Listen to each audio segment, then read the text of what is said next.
There comes a time in every person's life where they have to make a decision. Do I do my homework right now? Do I make a sandwich right now? Maybe later? Do I watch my kids and bond with them as they learn and grow? Or do I make a panini right now? Better yet, do I jump on my computer and watch a video on the internet? Now, we face another difficult crossroads. Which one do I watch? There's so many. Well, boys and girls, I'm here to tell you, once and for all, definitively, which video you should watch. It's this one. And why, you might ask? Hector, why? Well, it's because we've got Michael CUDLITZ and Robert Kirkman on the show today. It's the Skybound Insider.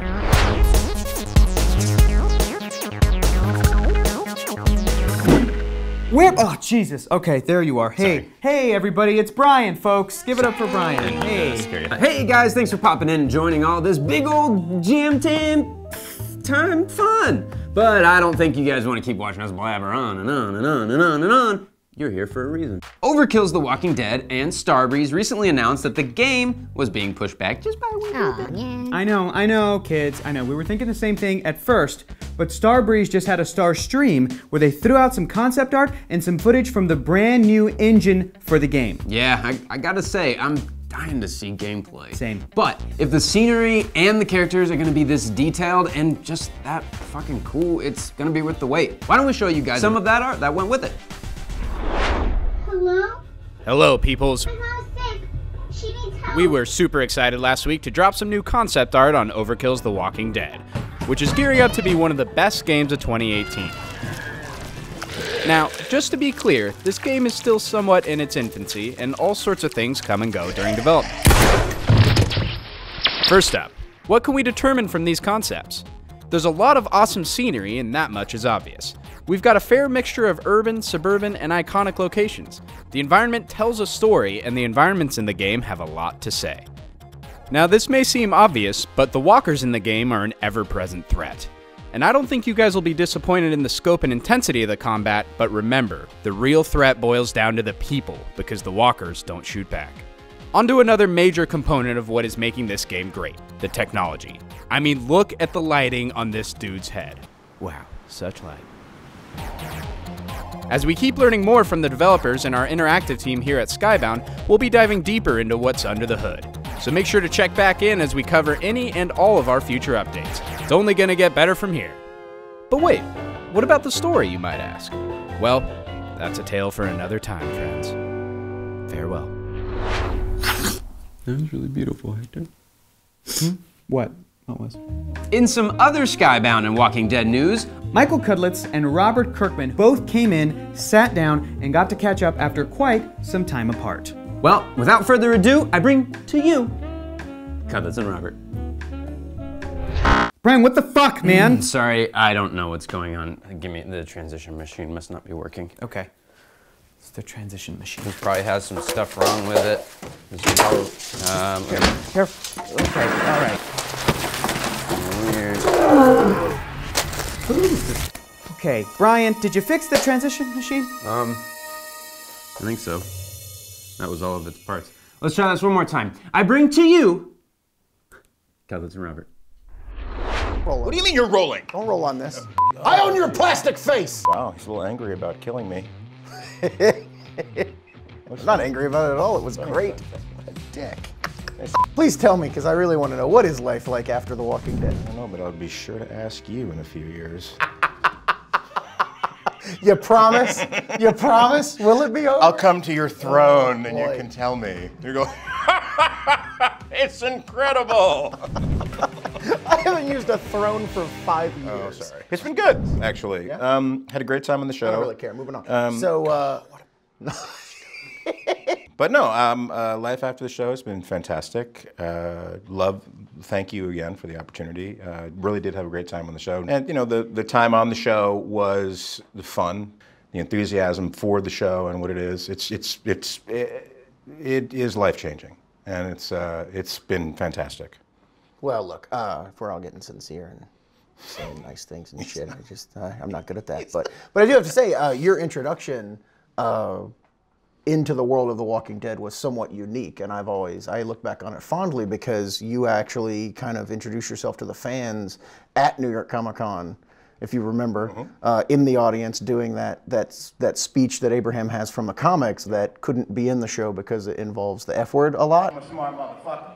The thing about smart motherfuckers is sometimes they sound like crazy motherfuckers to stupid motherfuckers. It was like I was doing like a pre-Negan riff before Negan existed. The con stuff always is real moving for me because I get to watch like clips in front of an audience and you know, see how many people are actually enjoying this stuff. But having you come out and like doing that line and that riff and everything, I just thought it was a really great way to introduce you to the fans. And your Abraham was always just absolutely stunning. I mean, it was just, you know, there were a lot of lines that you got to deliver that were not ever in the comic that I had nothing to do with, that would always just crack me up to no end, and your delivery of those was always spot on. And the show is less without you. We made a huge mistake. Or Abraham's brother could show up. Now we're talking. Who's Negan? No, it's not happening, people. It's not happening. What do you got going on? Nothing. Besides The Walking Dead, what's going on? Oh my God, put me on the spot. I don't know. Anything you can talk about? Oh, we got this great new comic book documentary coming out from AMC this year that I'm really excited about. You know, there's no end of television shows and movies and things that are coming from the world of comics, and being able to peel the curtain back and say, you know, hey, there's a lot of stuff that goes into the making of these comics and a lot of stuff that has happened along the way that a lot of people don't know about. And they're really fascinating stories. So, you know, we're going to be doing that. Are you just excited producing it, about or are you narrating it? Is just putting my name on it and just, you know, taking a check. No, I'm kidding. Yeah, I'm producing it with a bunch of great people, and this other show, Walking Dead, going into the 8th season. What is that? Walking Yeah, we've lost some of the dead weight, I think is what I'm saying. I heard there's some people who are getting paid way too much and were my like God, just just pain the in the strain ass on on the set. budget. We just cut that. The strain on the budget was not as much as you'd think. But, so Micah, we got some questions from the Skybound Insiders. Ooh. You ready for this? Maybe. Okay, first one is, in those final moments, what do you think Abraham was thinking? Well, I think he was praying that it would be him. But I think at this point, at the point where we're at in the end of season 6, Abraham knows he's figured out these guys, and he knows that this kind of operation to work the way it is, for all the men to sort of be under his control the way he is, there's a sort of lay of the land, and he sees through when Negan is describing what he has to do now, that he has to take, someone has to pay for this. He knows that he wants it to be him, because he wants to protect everybody else. That's just in his nature. And I think he feels once he is chosen, I think he really is at peace. You don't think he was like, damn it. All right, good, I've taken care of this. Damn it. Now as long as Daryl keeps his cool, Glenn won't die. Yeah. This will be good. Exactly. He's like, It's all taken care of. Man. Everybody's gonna think, oh, that's horrible, but at least Glenn said, oh. All right, here's a question for you. How do you name your characters? The honest answer is that oftentimes I'm writing a script, and I'll go through like people I remember from like 2nd and 3rd grade, you know, and I'll be like, this character's a jerk. That guy in high school was a jerk to me. It's true. There was a kid named Philip that picked on me in the 2nd grade or 3rd grade, I can't remember, and so I have oftentimes used the name Philip for assholes because Philip seems like the name of an asshole to me. I'm sure there's a lot of lovely people out there named Philip, but for whatever reason, Philip Glenister on Outcast is watching this right now and going, what the fuck? There's one. But he's one. He's okay. He's actually kind of an asshole. But no, I'm kidding. He's great. Something that you do in the graphic novel, we actually see the survivors in the wintertime. Mm-hmm. Are we ever going to do that on the show? Yeah, I mean, probably not. I think that while we do have some really great scenes in the comic that are, you know, snow related and have some cool atmosphere to them and everything, the reality of filming in Georgia is that, you know, it'd be very hard for us to replicate that. I know with Scott Gimple we had talked about maybe doing pickup shots in January or coming back and filming pieces of episodes, you know, at a different time of year to try and achieve something like that, and it ended up being just kind of a logistical nightmare. Fun fact though, and you know this, you know, we do sometimes film in the winter because we film through November, and sometimes it's cold as hell. It's cold and as hell, because most of the show is filmed in the summer when it is just painfully hot, oftentimes the wardrobe can't change, and You know, there are scenes where you kind of have to pretend it's not quite as cold outside as it was, and other times there are scenes where you have to pretend it's not quite as hot as it is outside. So yeah, but the realities of it are that we're not going to be able to see a lot of snow stuff. That would be awesome though, from a graphic standpoint. It would be. With the yeah, it'd be really nice. Maybe we'll do a spin-off show that takes place in Antarctica sometimes. It'll be like zombie penguins. It'll be great. The very slowly walking dead. It'll be great. So, What'd you think, kids?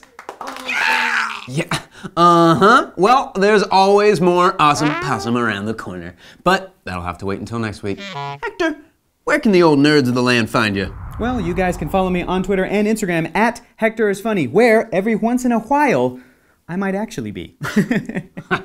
Hector is so funny. Make sure to go follow this handsome man, folks. And as always, like this video, leave us some Morse code below, and check back in next week for our next episode of Skybound Insider. Thanks for tuning in. Bye, guys.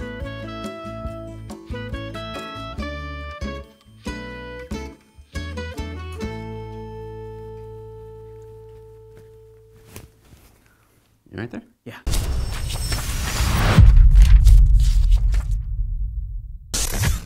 Let's have some fun with it.